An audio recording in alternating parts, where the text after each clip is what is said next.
And now the Zoom lady hath bestowed upon us, it is time to start talking. So, welcome, Dan, and you have the honorable pleasure of being the first person on Inner Strength Check podcast, and I have the honor of messing that up. First person to be interviewed in this format in the tabletop space. So, welcome, and let's get cracking.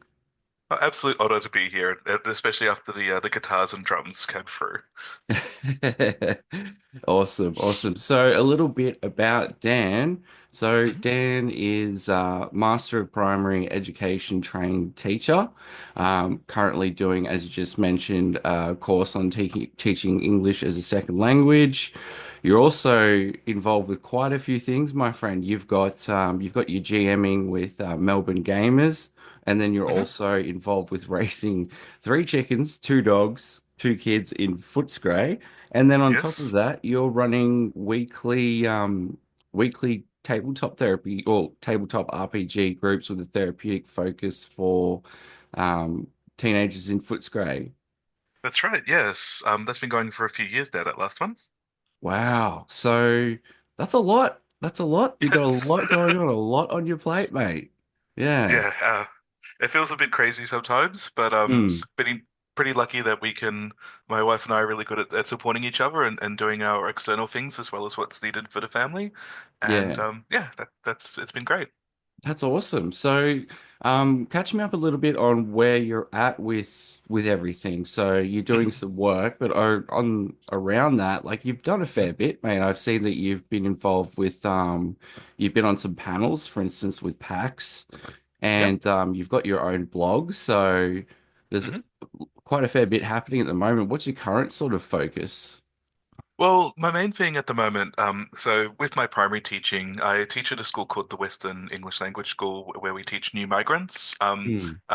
children how to speak English, get ready for mainstream schools. Hmm. And what I've been doing with that, and an experiment I've been doing that has so far been really successful, is Mm. doing this like choose your own adventure stories with them. So Ah, I'll put up like a little PowerPoint presentation, and the kids can make choices about what the character sees and does and how they go about it. And then they all write a little short story about about what happened in our collective story. Um, because what we were finding with these kids was they were kind of struggling with that narration, that mm, storytelling part. Like mm, they could do short answers, but not this kind of longer form. mm. Um, so the preppy kids, they'll make a comic book out of it and just kind of draw and do what they can. But I also work with up to grade five, sixes, and some of those kids are on the way to writing novels. Like they're writing 2 or 3 pages a week Wow. on these Wow. stories. Wow. Um, so it's yeah, we're just doing it at my little campus at the moment, but I'm really hoping once I've kind of gotten the evidence to show how well it's been working, we'll be able to spread it out to a few more schools and yeah, get it out there. That's fantastic. And I guess that's an interesting thing, isn't it? The fact that you've basically taken one of the core elements of tabletop role playing, which is that narrative Mm, and element, boiled it down to an accessible format. And there's already proof in the pudding that at least having that sort of skeletal framework of what constitutes role playing or that group dynamic has mm. already led to some good outcomes by the sounds of it. That's right. So a couple of years ago, I published my own role-playing game. It was really rules light and just involved rolling six-sided dice. When I first started doing this experiment, I did try and bring the dice rolling element into it, but I just found it took up too much time compared to what was needed for the writing aspect. So, Mm, yeah, did away with the role with the chance element, just made it more about the choices of the mm, kids. mm. And yeah, like one kid in particular, it's almost like they're writing their own Dogman novel. So their hero is Dogman from the YA books, and then he's got a partner who's somehow an eagle with two guns, and I just crack up every Amazing. time I reach That is a this kid's born story, role player right there. right? That's And awesome. so yeah, and then on top of that, just kind of like learning about how language is taught and Mm, kind of trying to incorporate that into the classes as well. mm. So you've got that going at the moment, and then Mhm. on the other end of the scale, you're actually working with kids that are a bit older, like adolescents, if I'm not mistaken. Yeah. Yeah. And so is So that a little 16 bit? plus. Yeah. And I saw that you were running a D&D campaign based off of Dark of Hot Springs Island. Is that That's still right. going, or what are you sort of doing at the moment? It's the same group. So Dark of Hot Springs Island, if you're not familiar with it, is a hex crawl. So it's really open-ended. And the kids played D&D, which just kind of wandered around um, and made a few really interesting choices, and ultimately ended up destroying the island in fire and flame. Um, it's just like Yes. this wonderful moment where they saw this treasure and like, yeah, you've killed the genie, you see all this treasure, and then lava starts spewing up, and you lose all the treasure, and you have to run out the portal to escape, and um, it was very funny. Uh, so the same group continues. We don't play Dungeons and Dragons anymore, and I feel like this might be a controversial topic because I feel like when a lot of people do talk about these role-playing game therapies, Mm, they are focused on D&D for its mm, marketing basically because it's the mm, most mm, recognizable game out there. It's the mm. monopoly of role-playing games. Um, so I tried a few different games, and what we settled on is powered by the apocalypse style games. Yeah. Mm, So if you're not familiar with the difference, instead of using 20-sided dice for every action, you're using two six-sided dice. The maths is a lot simpler. mm, The game master doesn't roll, so things like combat are basically the time involved is halved, mm, and there's a lot of different settings for it. So we started off playing a fantasy-based one just to kind mhm. of ease the kids in, and now we're playing Scum and Villainy, which is a Star Oh, Wars man. heisting hack. Does And does people who are psychologically 16 count? well, it would be wonderful to kind of expand it out. Unfortunately, as we said, I've got a few other plates of the Yeah. fire, so I really only have the time for the one game.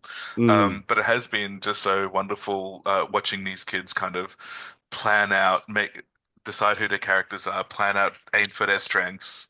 Um, Being able to kind of describe, so one character is a bird person who's the muscle, and just like describing how they like squawk as they tear somebody's head off and bathe in their blood is just kind of typical 16-year-old behavior. yeah.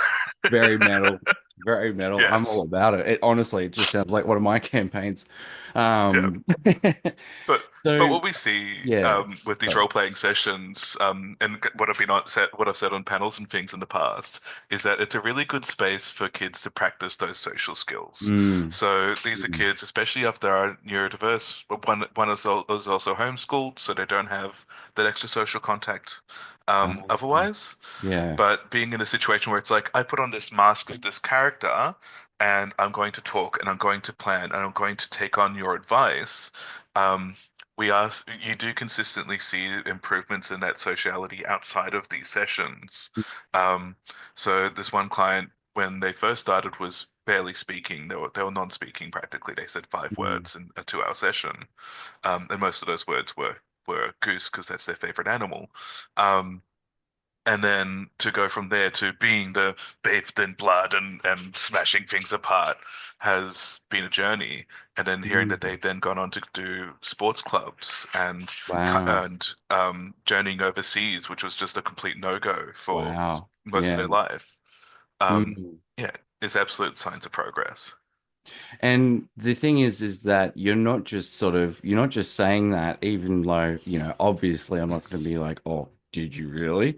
But Yeah. on your blog, you've actually done a survey. You've done a Likert style scale, and you can Mm, actually see with the first scale, I think it was one of the scales items was everyone was mhm, 1 out of 5 in terms of I'm at 1, I am not feeling ready to meet mm, other people. And then clear as day, you went back, you actually did a retest survey and everyone was 3 and above. that's So right. there's measurable data there, even from that cohort. It's almost like you've done your own sort of academic study. But taking away sort of the dryness of it, really. Hmm. What sort of things did you notice in terms of the players? So they were increasing their social connections. What did that sort of look Hmm. like at the table for you over So time? So one of them is just this consideration of a plan. So people, for example, with ADHD, hands up, I'm one too. You can get so hyper focused. I've got an idea and it has to be implemented, and then Yep. it needs to be done this way because I can see how it's going to work in my head. Hmm. And then but you've also got like two or three other players around the table who have their own input, if not their own idea. Mm. So just seeing them go from no, no, this has to be this way. You have to do it kind of being that hyper focused to, oh no, hang on. What do you think? What do you think? How are you Mm. going to do this part? Mm. Because one of the good things about Scum and Villainy or those uh, Forged in the Dark / Powered by the Apocalypse games is everyone has a section. And if you Yeah. screw up, you can do these flashbacks. So you can be like, oh Mm. no, I want a flashback and come in and come back in. Um, Another aspect as well is with the game, you have a ship or you have a base, Yeah. and it's a team resource. So when it levels up, the team have to negotiate what are they going to spend their XP on, what benefits is the whole group going to want. Right. So again, just kind of just monitor. They've gotten a lot better, but just kind of like monitoring the bulldozing that can come when people are hyper focused, Yeah. um, Yeah. and just seeing that kind of drop off and becoming like natural behavior to them after a while. And as a neurodiverse person yourself, and for myself, it's almost, it can feel almost sort of crippling. You can get so hyper focused on something because the brain is like, right there, that's where the dopamine is. I am going to block out all other extraneous noise. That includes people. So it sounds like over time, they actually developed some skills in mindfulness, really, like being mindful that that is going to be probably an ongoing symptom that they'll need to manage. And it sounds like they actually learned some tolerance of that and some psychological flexibility with being like, instead of being blinkers on, no, no, no, no, we have to bolt on the Mhm. FTL drive. I don't care about this sector. We're bolting Yeah. on the FTL drive. I don't care. To being like, oh, okay, I hear what you're saying. Da, da, da, da. Mhm. Yeah. So And that, it mm, is beautiful when they do engage their teamwork. So, for example, one of the add-ons they decided on early on was to get an AI for their ship, so they could, to a certain extent, remote control it. And just the excitement when they finally unlocked this item, they were like, "Oh, I'm going to look up acronyms for its name. Oh, we're going to call it this, and it's going to have this kind of voice." And I'm like, just so you know, I'm going to give it a sassy personality so I can act like a teenager to the rest of you guys when it's my turn to talk. Um, I they bet you realized loved their that. mistake. I bet Oh, that it's was been so good. cathartic. Every time they're like, sorry, every time they're like, oh, ship, can you come and pick us up? Fine. It's very cathartic, especially because one of the players at the moment is one of my own children. Oh, wow. Amazing. And how are they finding it? It's been so good, and I guess separately as a parent, Mm, having a shared hobby with one of my children has really helped our mm, relationship. yeah. They're 16, so they're going through a lot of changes themselves. Mm, They just changed schools as well, so they're kind of having a lot upended. Um, and so just kind of having this, not talking about what's going on between us, but just this time sharing a space effectively mm, mm, has really improved that. mm, mm. It's It's been a great side benefit. Yeah, absolutely. So lots of benefits in Hmm. terms of running the group. What have you sort of found for yourself in running the group? Like how has that kind of improved things for you? And also maybe what sorts of they're very open-ended questions, but that's Mm. my game. What sort of like benefits and challenges have you found from running that group? So in terms of benefits, look, anyone who's a game master knows that there's storytelling benefits. So just kind of being able to be like, I'm going to take my serious teacher, serious dad, serious father, husband hat off for a while, and I'm going to pretend to be a giant robot that these kids are chasing through a jungle to murder for a bounty. Um, is very freeing and a lot of fun. Mm, The fact that I also get paid for it, so I could justify my excessive spending on role playing accoutrements is been fantastic as well. In terms of the challenges, the probably the hard part is just kind of finding the right players, the right balance, Mm, especially because we don't play Dungeons and Dragons, so I don't mm, get the same marketing um, boost yeah. that saying we play D&D provides. But I do kind of stick with that because I do believe that D&D isn't the best system for this kind of therapy. Mm, Um, okay. and just I know most companies don't have D&D, so I'm not going against the strain when I say that out loud, but Mm, I just find it so, yeah, it's so slow, so wound up, and uh the kids like having hard rules and mm, being told exactly what it can do. So when there's so many things like uh uh persuasion roll, is it some DMs treat it like mind control, some people try to treat it as mild suggestions. So these kids mm, not having the same across experience across both games can be harder for them as well. mm. Mm, That's an interesting note because I would sort of expect to think, I mean, my opinions on 5e are pretty famous. They're plastered all over my blog. But yes. I find that interesting that because what most people would tend to think is Mm, if I wanted to run something where that is actually kind of supporting that, maybe concreteness of thought or that need mm, for literal thought, that sort of need for mhm, clarification that neurodivergent folks often have. The first thing you would think is, well, wouldn't more rules be better? But it's interesting that you're saying that you've veered away from that to systems mhm. that are more rules light. And yeah, I wouldn't say they're rules light, because so for example, if you are playing a Powered by the Apocalypse game and you do the equivalent of a perception check, so you, depending on the system, it might have different mm, names, but most often what will happen is you'll get a list of questions you can ask mm, and about the situation that indicates what you've been looking for. So mm, you're walking through a forest, you hear a twig snap, you roll that perception check or whatever the awareness check sometimes it's called, mm, and you get to ask, what is there danger here? What is the closest escape route? And you get to pick, depending on how well you roll, a number of questions to answer. Whereas with right, D&D, can you tell me the difference between a 10 or a 14 on a mm, perception check? Like, mm, what's the mm, mechanical difference between that? It's up to the mm. GM. Mm. So really what you're saying is that it's more pointed in its directions in terms of you're not just sort of left wandering in that space Mm, and trying to rely on your working memory. The group, everyone's looking at you, it's your turn. What do I mm. do? What do I even ask? That's actually been provided for you in that format. Yeah. That's right. And Mm, then tied into that as well, D&D is very specific, very specifically tied to its attribute system. So mm, you could have, so you, for example, your bard has high charisma, your mm. barbarian typically has high strength. But I'll tell you what, if somebody the size of Conan was coming up and trying to intimidate me, their charisma stat wouldn't matter. It would be their strength. It would be their Yeah. ability to crush my head like a melon. Yeah. And yet the stats, but in stats, in terms of stats, the foppish bard would have a +4 to intimidate usually, whereas the bard would have the charisma dumping barbarian would have a -1. Like Mm, it mm. doesn't it doesn't align with what could happen, I Mm, find. mm, mm. Mm. So have you found, so you mentioned that you had done D&D and you've now Yep. moved back to PBTA with that hmm group.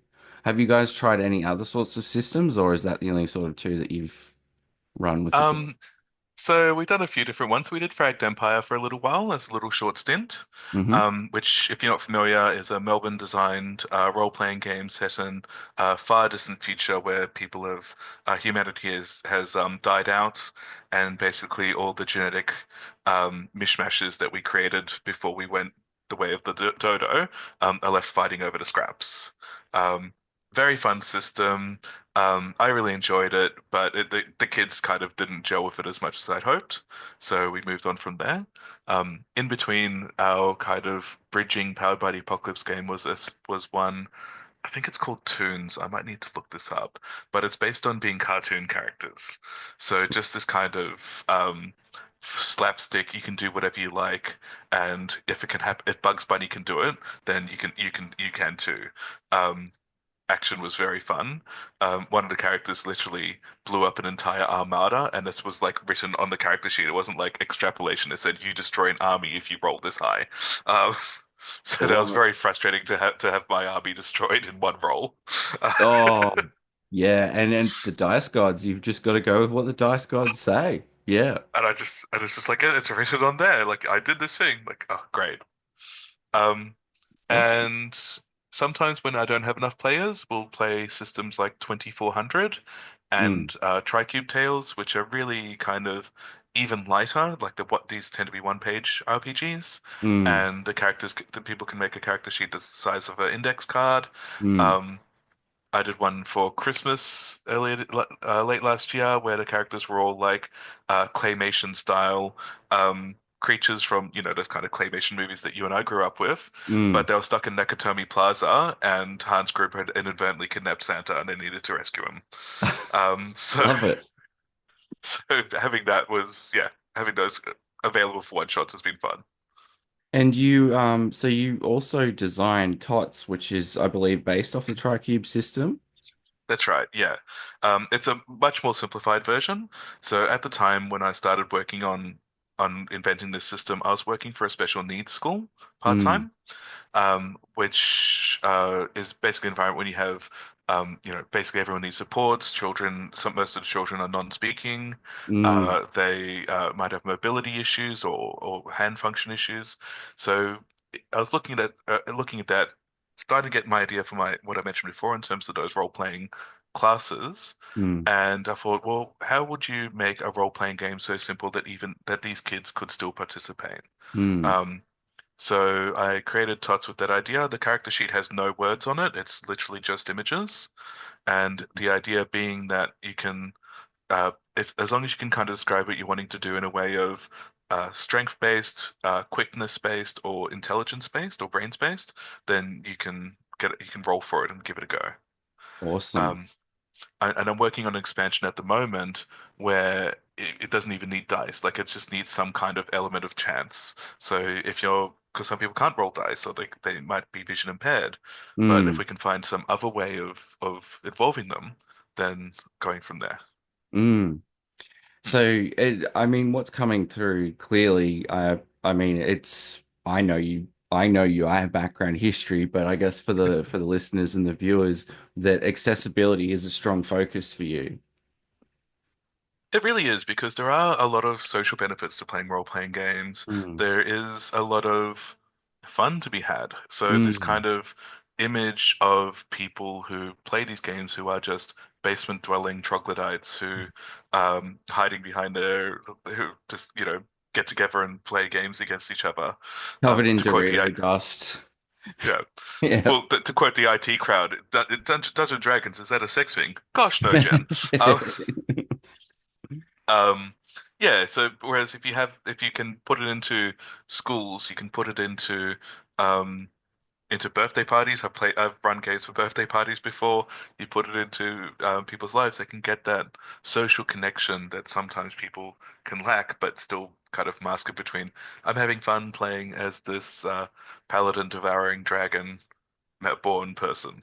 Hmm. Mm, mm. And so for yourself too, Dan, like you've got a lot of things on the boil. We're Mhm. talking game design here. We're talking, I mean, we've been chatting a lot about what you're doing, but how are Mhm. you kind of finding that how are you sort of managing that kind of a workload? Yeah. So as I said, the main thing is having something for yourself. So, Mm, my wife and I, we both are proponents of everyone having a hobby and separate from the family and separate from each other. mm, So, my wife has played in the 15 years we've been together. She's played role-playing games once or twice. I've managed to trick her in all that time. So so when I do my role-playing stuff, it's off to the side. It's my thing. It's my own little space. mm. For her, it's Glee Club and choir. So I'm banned from singing because I'm so bad at it. I So love that. yeah, I'm allowed to mouth percuss. I'm not allowed to join in because I have no sense of rhythm and timing. Um, so she has that every week. And Mm, so we kind of for both of us, that's such a good little like separation of, okay, so it's separate from work, it's separate from family. This is my own space, Mm. and it's been so good for both of us. Awesome. Um, and then on top of that, I'm part of a group called the Men's Table, just a member. Mm. Um, but for anyone who's not familiar, it's all around Australia, and the basic idea is that men get together once a month, at a pub, usually, or at a restaurant, have a meal together, and basically just talk about what's on their mind, or what get what they need off their chest. Right. And again, that's just something that's been really positive to have this ability to be able to go in, say what's on my mind, on my heart, and not feel like I'm being judged, not feel like I'm being solved at as well, Mm. which I think Right. is a real problem when dudes get together and vent, Yes. is that we Yep. often want to fix each other. Yep. Um, it's actually a rule of the men's table that you're not allowed to solve. Oh wow. And Okay. They'd have trouble with um, me as a social worker then. Well, it's really interesting because so they got a bunch of rules, but the two ones that stick out to me the most, and I can look up the rest if we need to. Mm. But the first one is no solving. Mm. So if somebody comes up to say, "Look, I'm having a lot of trouble with my child at the moment. They're wagging school, and I don't Mm. know. We're working over, and I don't know what to do." And people can say, "Look, I can. Would you like some advice?" But if somebody says, "No, I just wanted to vent," then we can just move on, and everyone kind of gets that 10 minutes to talk it through what's on their mind. That's Um, really powerful, man. That's really powerful. it's it's kind of hard as well, like Yeah. because Yeah. for the most part we want to be helpers, and I think that's part of what's hardwired into a lot of people, into a lot of men, is that we Mm. are hardwired to be the solvers and the helpers in that sense. Mm. Um, Mm. but also it's been known for a long time that in some ways that's a problem because some people just want to talk. Mm. Um, So yeah, having this ability to just come in, say what's in my mind, leave it there, Mm. and move on, Mm. with about a dozen other people who are just also living their lives and having their problems and yeah.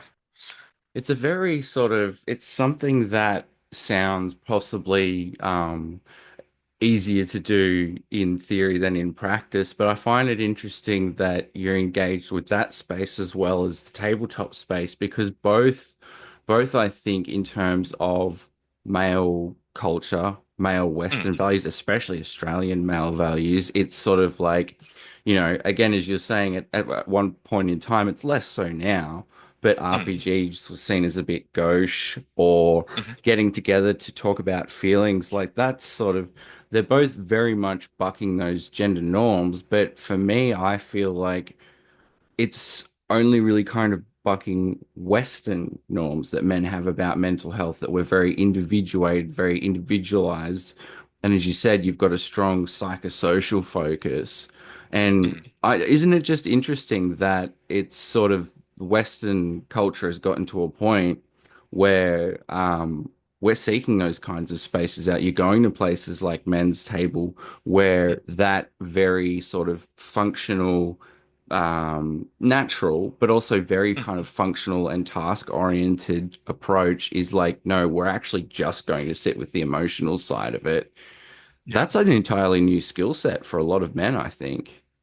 Well, I think what it does also is highlight just how bad it is for men when we have the patriarchy and that type of toxic masculinity, where Mm, we're expected to compartmentalize and even dismiss parts of ourselves, mm, in order to function in that Western ideal of what a bloke is. Um, mm, so speaking for myself, I was raised Catholic. I, as the son of immigrants, I mm. was so. I went to an all boys school, Yep. and up until my 20s, I don't think met somebody who was out of the closet gay. And Mm, so for a long time, I struggled to make friendships with people who were LGBTQI. mm, Um, whereas now and because I was told that being gay is a weakness, showing any kind mm. of femininity was part of that weakness. Not liking football, not liking those kind of blokey things Yep. was all a weakness. And then now it's when I've kind of unlearned that over my time at university and in the years since, it's like, no, you can like what you like. These things aren't tied to gender. Um, you can enjoy what you want to enjoy. You can be soft and gentle and still be a blokey person. You Mm, can still care for people without forcing yourself into solving their solution when they don't, their space might not need it. mm. Um, these are all things that can still be, in their own way, masculine, but just not this blokey, potentially toxic way of hiding who you are. Do you find that I find that the interesting kind of thread between the two is that Mm, my experience with tabletop role playing is it's very equalizing in that sense too for men, because mm, you're going in thinking I'm going to be Conan the Barbarian and I'm going to do 10d6 bludgeoning damage, but you actually often end up in scenarios that require maybe restraint or connectedness. You know what I mean? mm. I think I think it can be an interesting experience for male adults to enter into the TTRPG hobby because it is actually a lot more emotionally in depth than people might realize too. And I think that's part of the appeal. I don't know what your thoughts are on that, but Well, I think that the what I've been saying about that kind of toxic masculinity often comes out in what you and I would describe it as things like main character syndrome, where mm, somebody has come in and they're like, I'm going to be the Conan, but the barbarian leader of this group, and I everything's going to revolve around me. My backstory is that I'm 10,000 years old and have these ancient swords of power. Um, I ran a game recently for a bunch of teenagers and let them bring their own characters, and one of them brought in a character that had 22 maximum stat, normally maximum 20, if you're not aware of how D&D 22. works. How they And pull that one off? yeah, and the lowest stat was 14, and apparently it was this homebrew match they were doing with that game they were doing with their father. And I'm like, yeah, your dad's making you cheat. Like this isn't how we do things. This isn't a normal game. This is like a level 7 character that had all these ridiculous stats. Um, so yeah, so I think that there is potential for toxicity. Um, Mm, I think that what we do need to still be aware of it because there are people who can come in and run a toxic game, and unfortunately, that because the GM usually is so social, they're often trying to find social solutions to these things. Tell mm, like oh, I've got problem players. How do I deal with it? And they're being told, oh, you just include in the game that whatever they're stealing gets taken off them by the gods or whatever. And it's like, well, maybe just tell them that their behavior is unacceptable and either move them on if they can't accept that, mm. or find a way to show them how to behave. So So there really, is. a lot of the solutions out there that you do see, I think it's getting better, but Mm, definitely historically, I think a lot of the solutions were, oh, add an environmental hat, like make them pay, make them mm, suffer, and that's not really kind of teaching the consequence, really. If mm, anything, if RPGs are to be sort of like if they're to have verisimilitude and to have a reflection of real life, well, the consequences have got to be kind of, we were talking about emotional depth before. There's got to be mm, those kinds of consequences attached. And I think that's what we were talking about. We're talking about problem players. I mm, think that people can potentially come in. It seems like there's a few different types, but what I find with folks like that wanting to come in and just go hard, it's mm, interesting to watch sometimes that people will get in and very quickly go, oh, ooh, like they actually respond to that group-based dynamic. But mm. every now and then you've got someone that's just, it sounds like have you had people that were just, nope, they're stuck on that power fantasy and they're not getting off that track? Well, I think I definitely did at the start when I first. So I've only been playing RPGs for about 10 or so years, maybe a little bit Mm, longer. So at the start, yeah, absolutely just having randoms come in and, train railing all over my game. What we have now is we have that extra knowledge of having things like session zeros, where you lay out the mm, group rules. mm, Um, you have systems like X cards, which is where mm. if somebody's having too much of a time, they can just put their hand on an X and will move on the scene, whether it's the GM description or another player's description. Um, So we have these extra tools that can kind of head off that toxic behavior. If you have that kind of nutter who's anti-woke, whatever nonsense, and we're not going to let that into my game, and they come into one of my games where I'm like, okay, so here's my session zero. This is what's allowed. This is not allowed. If you start to feel any kind of pressure, here's the X card. You can tap that in whenever you want. I think my wokeness will keep those people away from my games now. Like by Yeah. having these systems, will head that off early. Yeah, it's kind of self-selective, isn't it? It's sort of like by Mm, virtue of having those things in place and having that strong focus on, I want to make sure you all feel included and feel safe. Well, someone mm, who's read, I don't know, I'm making sweeping generalizations, 20 rules, how to cl go clean your room. I mean, I can't mm. talk. Look at that horrific mess over there. But, Jordan My background is blurred Peterson, for a reason, yes. Ayn Rand orbit of Mm, that style. Yeah. I think mm, people pick up on that vibe pretty quick, but that's the other good part about safety tools, isn't it, too? Because it actually establishes it's a good establishment of group norms and but also boundaries and expectations because I think a lot of game masters they're often folks like ourselves, maybe neurodiverse, in helping professions, it's someone who wants to facilitate a good experience for people. mm. And at times, especially getting into this hobby, it's quite, it is geeky. Yeah. So you do tend to get a lot of people that might be a little bit more sort of introverted, or not actually realize at the outset what Mm, is actually the reality of it's not just running a module. You're actually mm. having to properly, it's an actual management skill being a game Yeah. master. And I think a lot of GMs entering into the hobby can really struggle with that. I really struggled myself as well entering into the GM hobby, running some one shots and again, Mm, randoms. Um, yeah, I think I had the same experience, and I don't know about you, but for me, I think that stemmed more from just being there seems to be a very specific kind of assertiveness skill tied to GMing as well, mm, which mhm. extrapolates nicely elsewhere. But yeah, I don't know about you, but I had some hard learning curves where I was like, well, I don't want to upset the boat. I don't want to, I don't want to rock the boat. I want everyone to have a good time. I want this to be a perfect magical adventure where we all get along and it's 100% good and no one has a bad session ever. And some of that sort of perfectionism or wanting to ensure everyone's having a good time, it's great in its intent, but isn't it interesting with game mastering where it's like you actually at sometimes need to be quite forceful and directive and utilitarian as well too, because in those sorts of situations it's like I can please everyone, but Yeah. if I'm pleasing everyone including this problem, actually the net benefit is everyone's going to have a worse time. Well, I think it's very telling that most of the professional GMs I know are all primary school teachers. Like, there's Yeah. a very high percentage ratio there. Yeah. And it's perfectly adapted for that.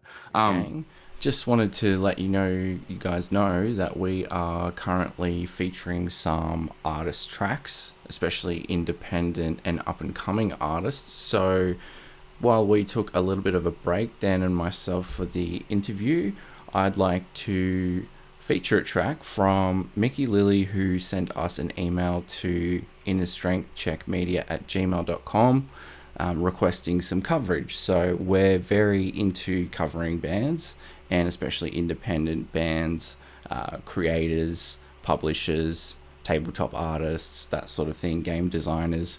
If you've got something and you would like it featured on a podcast episode and or our social media or blog post, feel free to email us and you can check out all our links at innerstrengthcheckpodcast.com. But for now, I'm going to leave you with Dragon Lady, which is a very funky rock and roll track from a band called Vermilion Sun.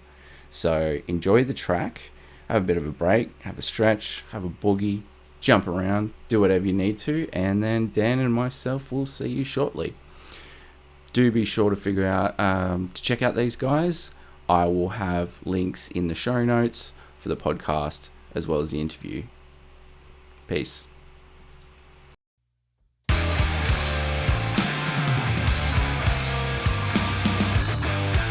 She calls to me in dark horizon, a subtle way to read my mind.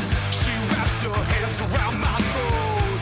No, weave a spell and tell me lies.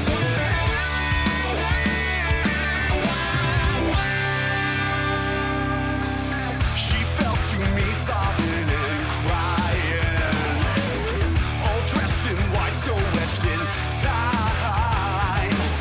I welcome home to seal my soul.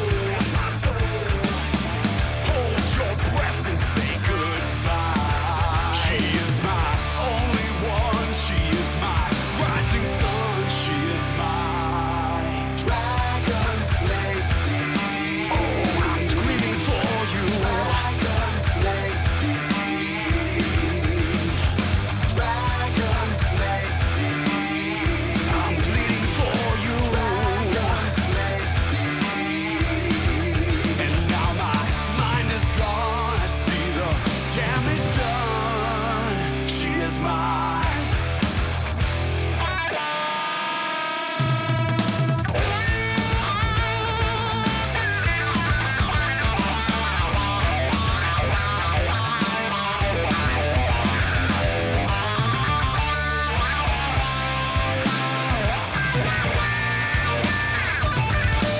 She calls to me in dark horizon, a subtle way to read my mind.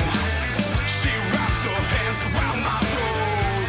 No, weave a spell and tell me lies. She is my only one. She is my rising sun. She is my dragon lady. Oh, I'm screaming for you. Dragon lady. Dragon lady. I'm bleeding for you. Dragon lady. Dragon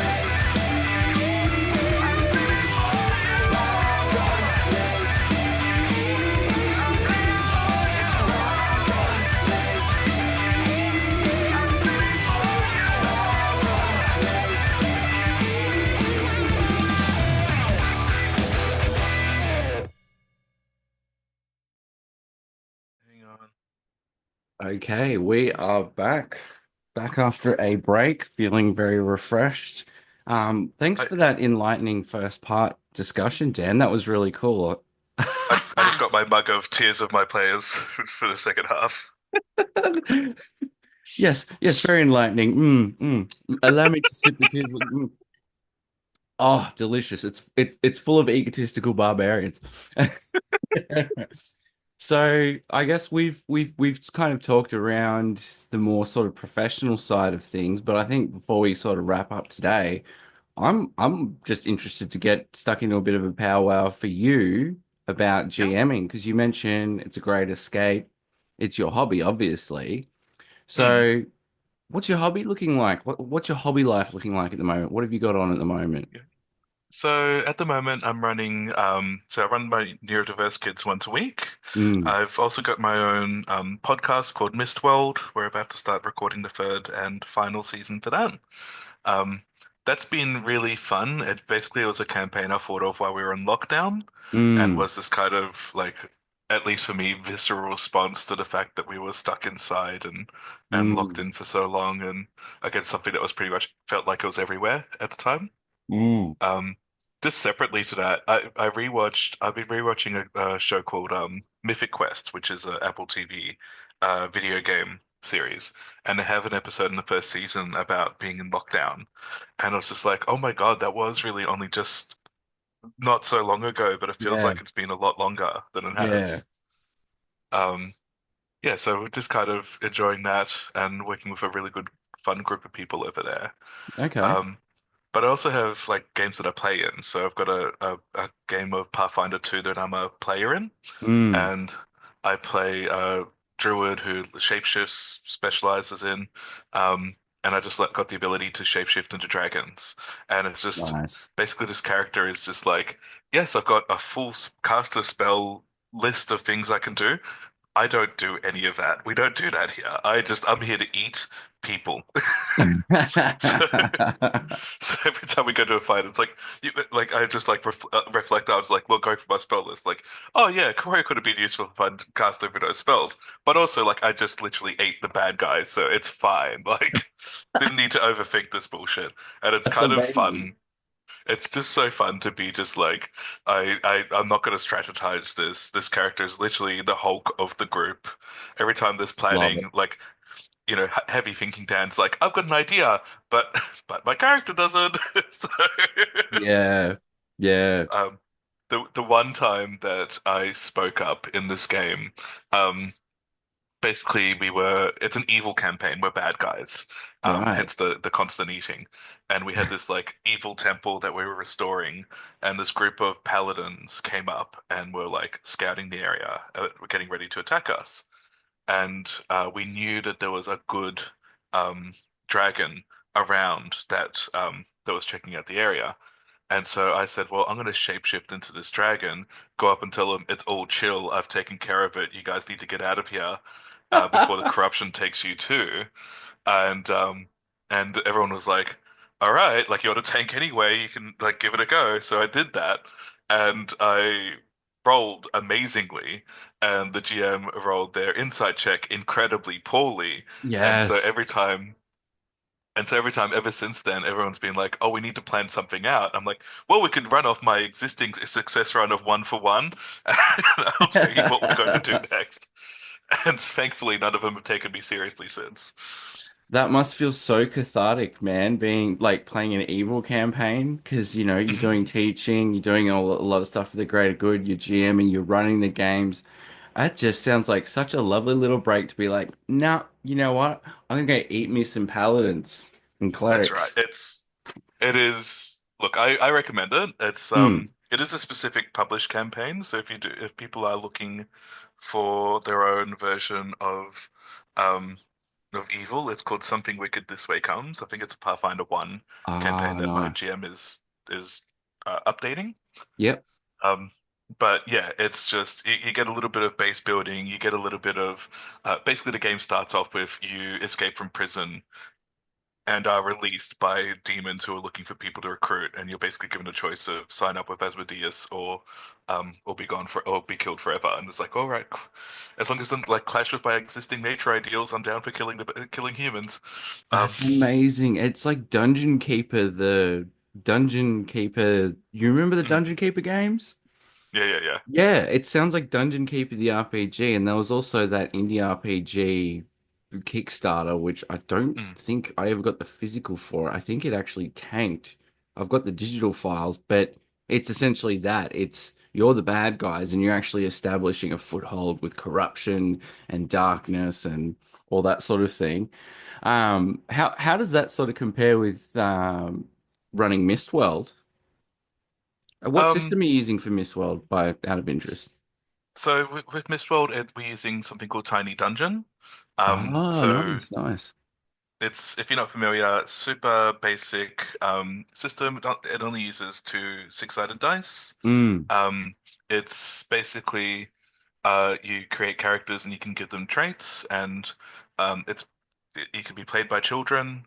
I really wanted that again because a lot of times when you listen to actual plays, you can get so caught up on the kind of tactical strategies that just don't work for audio. So Yeah. having this much simpler system and being just like, it doesn't even have stats. It's basically just like you've got feats that let you do extra things on top of Mm. normal things. Um, and just being like, yo, oh, you want to try that? The rules say I can't stop you. Off you, so off you go. Um, and just kind of building it around that has been really good. Mm. Um, and part of the reason why I did that as well was because I wanted to have a super simple self-contained campaign. Yeah. So the first series is a total of about 8 episodes, so relatively short for actual plays, Mm. and the characters go from zeros to dragon killers. Awesome. Um, and and then the second series was a bit of the Empire Strikes Back, where they try and take out a god and get folded like a pair of socks. And then uh, season three is round two of that, and kind of how do you come back from there? Amazing. It's like Skyrim meets Star Wars by the sounds of it. Yeah, it's and the reason for the reason for the name Mistworld is because effectively the whole world is covered by this very poisonous toxic mist. So Mm, at the start in the first season, they are in an airship floating above, trying to find what they need to in order to take down a dragon, and basically make sure as well that the dragon is the threat that people think it is. mm. Um, and in a surprising twist at the end of the first season, they get pulled down into the mist and realize that it's actually just the top layer that's toxic. There's people underneath. Um, Right. but you get this kind of like, what's the Stranger Things other side? The upside down? Yeah. The upside Yeah, down. That's it. Yep. yeah. It's a bit of an upside down world where there's no liquid, very little liquid. You can't see very far at all. They're getting at one point they're getting chased and hounded by things they can only hear. Um, they Nice. come across the corpse of things that they'd killed before that had been like taken over by parasites, but they needed shelter, so they went inside and hid inside this corpse. Yeah, it was Brutal. very different. Very metal. Mm. And so that sounds great. Like you've got Tiny Dungeons, you've got Pathfinder. What are some of your favorite systems? I already know one of the answers to this. But what are Um, some of your favorite systems to run slash play? Yeah. So the short answer is system. So when you can have a system that can do multiple settings, Mm, so I usually really enjoy them because it means that if you're a bit bored of fantasy, you don't have to relearn a whole system to yeah, do cyberpunk. You can yeah. just change the labels, change the weapons from a bow to a smart gun, and more or less continue as you did. Mm, Um, so you and I both like Savage Worlds, mm, um, which incidentally has its own evil campaign. I don't know if I'm about to blow mm. your mind or not. Um, there's a setting called Necessary Evil, which is a superhero setting Mm, where basically all this an alien invasion came, they killed all the good guys, and all that's left to defend the Earth are the bad guys. And so you play as a supervillain who's got no choice but basically to save the world that's from this amazing. alien That's threat. awesome. Do you find that having that modular system like Savage Worlds, because I mean, I could show my shelf of shame, but I won't.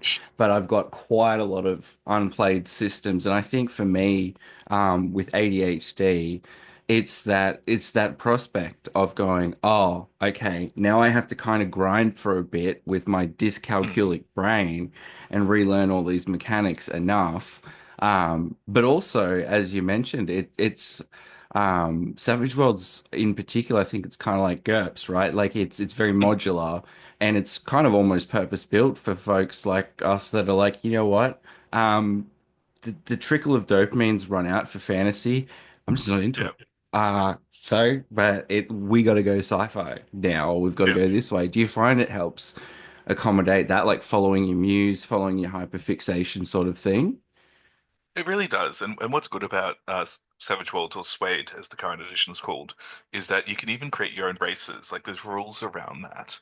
So Mm, if even if you do find or create your own feats or create your own weapons. So even if you do find that, oh, I can't find exactly what I'm after. I want to have a world where people are literal elephant people and also there's fairies, and I want to be able to have mechanics around both. yeah, Playing Eva. It's like, well, Savage Worlds actually lets you do that. So you can make your own bullshit make it as well as taking existing settings. love it. Um, to step away from Suede as well, my other favorite system at the moment is Powered by the Apocalypse, because similar Yep. thing. It's Mm, not quite as modular. It's more about it's very easy that other people build settings around. mm, So, um, and it's I think Cousin Blades in the Dark, Forge in the Dark mm, systems as well. Um, so you can have Blades in the Dark, which is fantasy based. You're a gang robbing people in in your haunted city. Um, you can pick up those same rules, plonk them into a sci-fi skin, and then you've got Scum and Villainy, which is that Star Warsy one. You can mm, pick them up, put them into a cyberpunk skin, and then you've got I've forgotten its name, but there's another system that allows for that, and you can just keep on going on and on that way. Mm. Um, and then, yeah, powered by the apocalypse, you've got uh, glittering sword lesbians, I believe is one of them, which Yeah. does Yeah, I very saw much that what it one at says my in the local and box. I was like, excuse me? I'm Yeah. sure I'm looking at this like, oh, okay, that's certainly a thing that exists. Yeah. Yeah. And then you got Chasing Adventure, which is the D&D type analog, which is very Mm. good. Or or again, you got sci-fi based ones as well. So you can just kind of like super simple, pick it up, plonk it down somewhere else.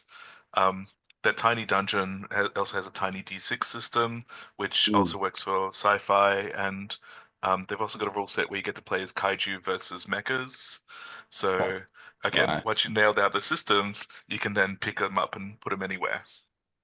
Um, Are there any other RPGs you've sort of looked at and thought, I want to try that? Maybe not mhm, right now with the 800 billion things I've got on my task list, but yeah. do you have any sort of wish list RPGs that you would actually like to try? So I'd love to play in a Rift's Savage Rift system. So if you haven't heard of Rifts, it is the ultimate ADHD system. Basically the idea is that it's on planet Earth in the near future, and portals to everywhere opened up, fucked up the planet, and now everything is on the world planet. And when I say everything, by the single saw core book, you can play as a dragon, you can play as a Gundam pilot, you can play as Hawkeye and just be a dude with a bow and arrow. You can play as Captain America, the Juicer class with a Death Wish. Um, you can play all these different things, and you can play as a Xenomorph if you get one of the other books as well, which I was very excited to build. Nice. Um, Nice. but it feels like a treasure I can only give to others because I've yet to find somebody willing to GM this for me. Yeah, yeah, that's the thing, isn't it? Like Rift's GMs are rare as hen's teeth, but it's just such the ultimate like it feels like Adult Swim, the RPG, Mm, right? Like just this collection, it's like drawn together, just like a house full of people where you're like, what? yeah. Yeah. Well, So that before would probably be we my ultimate. your ultimate, Mm, well, maybe I have to have a think about that. Maybe I have to no. no. When I'm gainfully Don't make employed, promises I'll you be can't keep. yeah, I know, right? Again, ADHD. It's ideas. Someone wants to run a campaign. Um, awesome. And I think to sort of wrap things up, Dan, just in general, with with yourself being neurodiverse and yourself being having a lot of responsibilities and that kind of thing, um, what sort of advice would you give to other game masters who are finding themselves tight on time or feeling Hmm. like they want to get into the hobby, but Hmm. thinking, well, I'm actually quite a busy person and I have a pretty busy schedule, and that seems like a Hmm. whole bunch of like a lot of stuff. Yeah. What are some of the sorts of things that keep you engaged in the hobby and like basically sustain you? Like, how do you sort of maintain the hobby with everything you've got going on outside of it as a GM and a player. I think the main thing is having the right group of people. Mm, So you've got the if you've got the option to be able to choose who the players are, if you need to have strangers in, just kind of giving them a rehearsal before you're saying they're definitely in. Um, I think that's a real big part of it because you're not just playing with strangers, you are playing with people that you to a certain extent care about and care yeah, about their feelings and how they feel about it. Um, the second one I would say as well is, as I mentioned before, D&D is a massive time suck, especially when combat breaks out, which is, let's face it, 60% of the game. it's an MMO. So It can become an MMO slugfest. Yeah, yeah, yeah. absolutely. So just being open to other systems. Mm, So um, Powered by the Apocalypse, really good for that because the GM doesn't roll. All kind of combat is on the side of a player is resolved by the player's role. Um, so it is much easier and quicker. Being able to play online, so most of my games, except for the one I play with the kids, are online, and just being open to that. There's a lot of free resources out there that you can use to support that. Like Owlbear Rodeo is the good mm, one, and love there's Albert playing on Road. Discord. It's Yep. so good, right? Yeah. Um, yeah, so just kind of and just playing with what you have. And But also just remember, it is just a hobby. So if you're like, oh, I can't run a weekly game, but I can do monthly, just get that dopamine hit when you can, right? That's Like it it. doesn't, That's it. yeah. If you got to make And adjustments, and I think for those listening or watching, that might be budding GMs, there is that kind of, it's almost like there's a little bit of a cliff of fear and anxiety, but once you're over that hump, it actually turns into a pretty much an addiction, right? Like yeah, you go in and thinking, how can I do this? And then you start doing it and you're like, I can't stop this now. I can't turn yeah. this off. I'm in. Yeah. And I think the last thing I would say as well is no one is a Matt, very there's only one Matt Mercer. There's only one amazing famous GM who can pull all the voices and storytelling and everything. So just be kind. If people are coming back and enjoying your game, then you're a good GM. You don't Mm, need I can't do voices. I've never been able to do voices. This is not part of my game. But people still keep coming back because they're enjoying the story side of things, mm. or they're enjoying the fun that we have. Mm. Mm. And see, on the other side of the coin, I was born with the maths and logic part of my brain completely scooped out, and I can do voices till the end of time. And I often go, "Oh, well, I forgot this ruling, I forgot that ruling." But my advice to everyone would be time and experience just show you, right? Like Mm. players, if the players are rocking up to the sessions, if some of the players are rocking up to the sessions, that's a success. That's a win. People are wanting to carve out space and time to basically be part of your game, to be part of your experience. We can get very perfectionistic and go away from a 4 hour session and go, oh my God, I forgot that +1 armor rule. But trust me, guys, at the end of the day, the players are there to be part of a story, to hear the story, to have fun. We're just playing choose your own adventure with dice at the end of the day. Mm. And as long as it's engaging and it's safe, I think everyone has a great time. Yeah, absolutely. And speaking of great time, it's been wonderful to chat with you, mate. I could crap on forever, dude, talking about ADHD. I think we'll leave it there, but thank you so much for joining us, Dan. And where can people find you if they want to check out your various happenings? So if you Google search on Spotify for Mistworld, which is Mhm. my story-based podcast, Aussie Roll Call, which is a podcast where I interview Aussie role-playing creatives with my co-host Caden Stevie, and there is also D TV, where I myself and Jeremy are talking through various TV series and how they'd make good D&D campaigns. So right now we're doing The Good Place, which is a surprisingly good D&D campaign potential. Yeah, true, true. Nice. All right, I'm definitely going to hit that one up. Thanks so much for your time, Dan, and we'll chat soon, mate. And maybe, Thank you. hopefully, at some stage, stars align, we can actually get a game of some sort in together. That would be amazing. Awesome. All right, thanks so much, dude. You take care. You too. See you, mate. A-Rock could be the last one doing it.